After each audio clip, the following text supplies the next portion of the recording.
2016 പിണറായി വിജയനല്ല 17-ലായത്, 18-ലായത്, 19-ലായത്. ഒന്ന്, അദ്ദേഹത്തിന് കുടുംബത്തോടുള്ള ആ ഒരു അമിതമായിട്ടുള്ള വാത്സല്യം കൂടി എന്ന് പറഞ്ഞു കഴിഞ്ഞാൽ, ഇപ്പം നമ്മളൊരു വിദേശയാത്ര നടത്തുന്നതിൽ തെറ്റില്ല. ആ യാത്ര നടത്തുമ്പോൾ നമ്മൾ കുടുംബത്തെയും കുട്ടികളെയും കൊണ്ടുപോകുന്നത് തെറ്റില്ല. അത് പക്ഷേ ഇവിടുത്തെ പാവപ്പെട്ടവരുടെ നികുതി പണം കൊണ്ടാവരുത്. പിന്നെ അതുപോലെ അദ്ദേഹം വിദേശത്ത് പോയി കഴിഞ്ഞാൽ അദ്ദേഹത്തിന് വേണ്ടി ചിലവാക്കുന്ന ആർഭാടങ്ങൾ ഒരു പക്ഷേ കേരളം കണ്ടതിൽ വെച്ചിട്ട്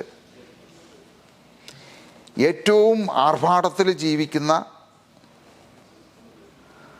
ഒരു കമ്മ്യൂണിസ്റ്റുകാരൻ ആരാണെന്ന് ചോദിച്ചു കഴിഞ്ഞാൽ ഞാൻ പറയുന്നത് പിണറായി വിജയനാണെന്നേ പറയുള്ളൂ.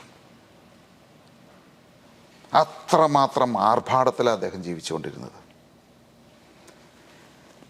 ലക്ഷങ്ങൾ, 4-5 ലക്ഷങ്ങൾ ഒരു രാത്രിക്ക് മുടക്കുന്ന, ഒരു രാത്രി താമസിക്കാൻ വേണ്ടി മുടക്കുന്ന ഒരു കമ്മ്യൂണിസ്റ്റ് നേതാവ്.